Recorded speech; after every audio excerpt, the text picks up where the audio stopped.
What's up, everyone? Today I'm going to be talking about the Members Market LED solar string lights. Yes, sir.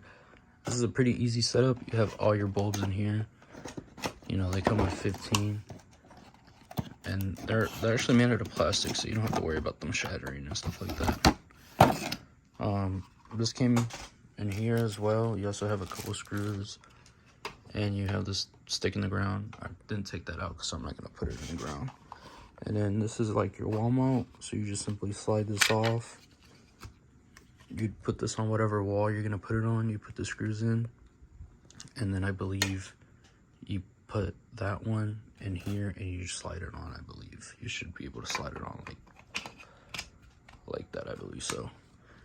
Another thing I saw people saying about the lights is that sometimes if you would try to like twist it on like normally, if you try to twist them on like normally, they would just keep twisting, and then keep going.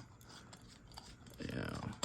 You guys gotta put some force on it, you know what I mean? Just push it down. You know, don't worry, they're not gonna break, they're plastic. And then,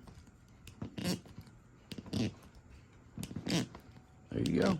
Oh yeah, another thing. This is only gonna light the bulbs up whenever it's not seeing sunlight, as you can see. Let's see sunlight now, and I'm gonna put it down. No sunlight? No sunlight? Okay, well, you guys get it. You guys get it. But yeah, I mean, it's a pretty easy setup. It's pretty easy. There's nothing else in the box, as you can see. Everything comes, you know, this thing is all tied up, so you do have to untangle it first. I guess that was the hardest part. But yeah, with that being said, I'm just gonna put this outside, and you guys have a good one. Pretty easy setup. Y'all enjoy it.